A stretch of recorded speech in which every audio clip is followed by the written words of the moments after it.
इस वक्त की बड़ी खबर लखनऊ से आ रही है। राजधानी लखनऊ की दुबग्गा के बरावन खुर्द में 8 वर्षीय बच्ची की हत्या का मामला। बच्ची की हत्या का सनसनीखेज खुलासा दुबग्गा इंस्पेक्टर अभिनव वर्मा ने अपनी टीम के साथ किया खुलासा। हत्यारूपी महिला जुगनू को किया गिरफ्तार तंत्र मंत्र के चलते। जुगनू और उसके पिता सोनू पंडित ने की थी बच्ची की हत्या। सब्जी बेचने निकली बच्ची को पहले अपने घर में चाय पीने के लिए बहाने बुलाया, बाद में तंत्र मंत्र के फेर में गला दबाकर हत्या कर दी। हत्या से पहले ही तांत्रिक विद्या और मंत्र, फूंका फूल और लौंग चढ़ाने के बाद कर दी मासूम की दोनों पति और पत्नी ने हत्या। पुलिस हत्यारों को पकड़ने के लिए गांव में ग्रामीण बन टहली, कई सीसीटीवी कैमरे खंगाले। एक सीसीटीवी में बच्चे को ले जाते हुए सोनू पंडित हुआ था कैद। सोनू से पूछताछ पुलिस ने की तो बाद में उसने फांसी लगाकर की थी सुसाइड। मृतक के मोबाइल में रिसाइकिल बिन में पड़े एक मैसेज से पुलिस पहुंची कातिलों तक। हत्यारी सोनू ने किसी को किया था मैसेज, मेरे नंबर पर कॉल मत करो, ये सर्विलांस पर है। इसी मैसेज और सीसीटीवी के जरिए पुलिस ने हत्यारोपी महिला जुगनू को किया गिरफ्तार। डीसीपी वेस्ट विश्वजीत श्रीवास्तव ने प्रेस कॉन्फ्रेंस कर किया खुलासा। सर, एक बच्ची की जो हत्या की गई थी उसमें तंत्र मंत्र के पीछे हत्या की वजह सामने आ रही थी, क्या कुछ खुलासा हुआ है? कैसे गिरफ्तारी की गई है? जैसा कि आप लोगों को जानकारी है कि 23 तारीख को दुबग्गा क्षेत्र में एक 8 वर्षीय बच्ची जो है वो घर से लापता हो गई थी और 24 तारीख को उसका अभियोग पंजीकृत कराया गया था और इसमें बहुत सारी टीमें लगी थी हमारी, जिसमें Lucknow crime branch, DCP waste की क्राइम ब्रांच और दुबग्गा इंस्पेक्टर की टीम, और जिसका जो है पूरा पर्यवेक्षण एसीपी शकील, जो एसीपी काकोरी भी है, उनके द्वारा किया जा रहा था। और इन लोगों ने बहुत सारा प्रयास किया उस बच्ची को ढूंढने के लिए। ड्रोन कैमरे का सहारा लिया गया, घरों की तलाशी दी गई, मुखबिर मामूर किए गए। पुलिस ने जो है वो स्वयं अपना खुद भेष बदल के वो उन गाँव में घूमी कि कोई बात जानकारी हो जाए, लेकिन इसमें सफलता नहीं मिली। आपको जानकारी होगी कि 1 तारीख को इस बच्ची का शव जो है सैदपुर थाने क्षेत्र में एक बड़ा नाला है, उसमें बहता हुआ मिला और उसकी जो है हत्या कर दी गई थी। उस शव को पंचायतनामा और उसके बाद पोस्टमार्टम कराया गया। इसके उपरांत इस पूरे घटनाक्रम पर पुलिस ने फुल अपनी नज़र पैनी की और लगातार इसमें तमाम तरह के सर्विलांस, वैज्ञानिक साक्ष्य और लोगों से पूछताछ, सीसीटीवी फुटेज, बहुत सारी बातों को समावेश करने के बाद इसमें पता ये चला कि इसमें एक संदिग्ध व्यक्ति जिसका नाम सोनू पंडित था, जो उसी के गांव का ही रहने वाला था और उसको पूछताछ के लिए पुलिस 28 तारीख को लाई भी थी। और उसके पीछे कारण ये था कि उसके मोबाइल में एक मैसेज था जिसमें ये लिखा था कि मुझे ज़्यादा फ़ोन मत करो, मेरा फ़ोन सर्विलांस में लगा। और इस मैसेज को उसने डिलीट भी किया था, किंतु उसको मोबाइल की अधिक जानकारी न होने के कारण ये मैसेज जो है रिसाइकिल बिन में सेफ था। हमारी सर्विलांस टीम ने इसको पकड़ लिया इस बात को और उसके पीछे उसके ऊपर नज़र रखनी शुरू की।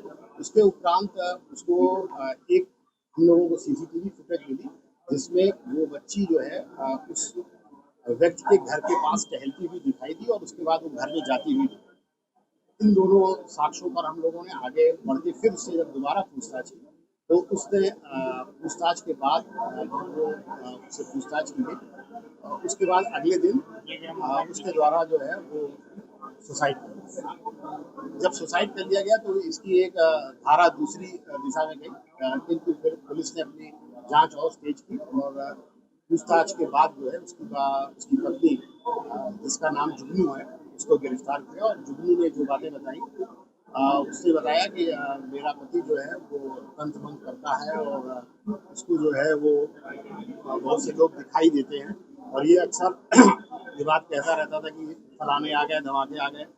हम लोगों को कुछ दिखाई नहीं देता था, लेकिन ये यही कहता था। इसके अलावा उसने ये भी बताया कि 3 साल पहले एक बाबा के चक्कर में भी ये आया था और तभी से ये बातें वो करने लगा। और इसके उपरांत जिस दिन ये घटना हुई है उस दिन वो बच्ची जो है वो सब्जी बेचने आई थी। जब वो आ गई तो उसको इसने घर में बुलाया और तब ये जुगनू जो है वो चाय बना रही थी और उसको कहा कि भाई ये सब्जी ले लो, तो उसने कहा सब्जी नहीं लेनी है, तुम चाय पी लो आज। जब वो बच्ची घर में आ गई उसके उपरांत उसने कहा कि हमको आज जो है जो हमारी तांत्रिक है उसमें हमें बलि देनी है और इस क्रम में जो है इन दोनों ने मिलकर उसको मार दिया। मारने के बाद जिस साइकिल पे एक डिब्बा लगा हुआ है जो आपने पीछे देखा रखा खड़ा हुआ है, उसमें उस बच्ची की डेड बॉडी को मोड़ कर रख दिया और उस जिस रस्सी से उस डेड बॉडी को उसने बांधा था वो रस्सी भी उसी के घर से मिली और वो उसका अपने व्यवसाय में इस्तेमाल भी किया। इसके उपरांत इन लोगों ने उसको उसकी डेड बॉडी को अगले दिन सवेरे जो है वो ले जाके उस जगह पर फेंक दिया और उसमें हम लोगों को सीसीटीवी फुटेज भी मिल गई है जिसमें कि उसको वो ले जाते हुए दिखाई पड़ा। कुल मिला के तंत्र मंत्र के चक्कर में ये बच्ची की हत्या की गई और इसमें मुख्य रूप से जो सोनू पंडित और इसकी पत्नी जुगनू दोषी है और इनको हम लोगों ने जो है न्यायिक अपेक्षा दी। सर, बलि देने की वजह क्या है कि किस वजह से बलि दी गई? अब जो बलि देने वाला है वो तो एक्चुअली उन्होंने सुसाइड कर लिया, वो इसके बारे में जानकारी उपलब्ध नहीं कराई, लेकिन जो इसकी पत्नी से पूछताछ की गई तो उसने कहा बताया कि उसके ऊपर एकदम से वो उत्तेजित हो जाता था और कहता था मुझे बलि चाहिए या इस तरह की बात बताई गई। चूंकि अब उसकी पत्नी का बयान है वो खुद मुलजिम है तो उसमें बहुत विश्वास नहीं किया जा सकता, लेकिन ये बात सही है कि वहाँ पर तांत्रिक के कुछ सामान भी मिले और उसके द्वारा ये भी बताया गया था कि जब वो लड़की को मारने से पहले उसे 3 फूल वो लाए नहीं गए हैं। वो 3 फूल कहाँ है? वो फूल है रखे हुए हैं, उसको उसने लौंग डाली और लड़की की जो है वो पूजा की और पूजा करने के बाद जो है इससे पहले भी ये कोई घटना कर चुका था ऐसी या पहली बार इसने ऐसी घटना की? अभी तक और कोई घटना ऐसी प्रकाश में नहीं आई क्योंकि वो है नहीं इस दुनिया में तो उससे सर, सवाल ये आता है कि जब ये हत्या करने के बाद वो लेकर के कुछ किलोमीटर की दूरी पर गया है तो दूरी पर आखिरकार वहाँ पर जो अगर बात की जाए तो पुलिस जो चेकिंग करती है, चेकिंग के दौरान भी किसी तरह की कोई जानकारी नहीं लग पाई। 3 किलोमीटर का पूरा दायरा तय किया। अब ये घटना उसने सवेरे 7 बजे की थी और इसको वो हाईवे से लेके गया था। हाईवे पर आमतौर से पुलिस की चेकिंग नहीं होती और वो कुछ दूर ले जाके फिर उसको वो एक चूंकि वो कॉस्मेटिक का सामान बेचता था उसे बहुत सारे रास्ते पता थे तो उस रास्ते से फिर गया। तो सर, इसमें ये कहा जा सकता है कि जिस तरीके से जो घटना हुई है पत्नी और इसका दोनों का रोल रहा है, बलि को लेकर के पूरी घटना की गई है। कपड़े जो चेंज करके वहां तक ले जाया गया, क्या इसको ढक करके ले गए थे या फिर ऐसे ही जो उसके अंदर डिब्बे के? ये अच्छी बात आपने बताई कि उसको जो बच्ची ने कपड़ा पहन रखा था उसके ऊपर एक कपड़ा एक